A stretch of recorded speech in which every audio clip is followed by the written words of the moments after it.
Why don't you speak a little bit for the investors that are watching that own real estate right now to maybe some of the tenant retention challenges that you have seen that you saw through the pandemic that is causing this issue? Well, I mean, the tenant had for a long period what they thought was a free ride. Okay.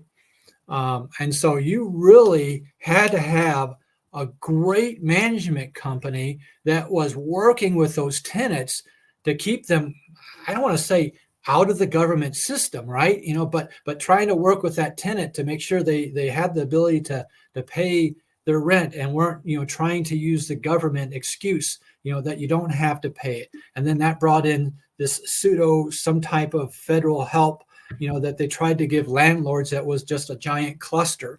Okay. And managing that was a giant mess there. So really, I think, it's in my opinion, the tenant, retention challenges are, don't do this without a net and hire a professional. It's about all I can try to say, without getting into too many, problems and details, of that, because there's a lot of huge issues going on with that.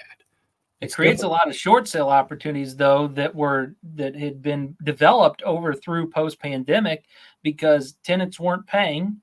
And so now they're moving out and leaving, trying to find good tenants for some of their units in maybe different areas or whatnot that are maybe changing and the markets are shifting. Now it's becoming even more difficult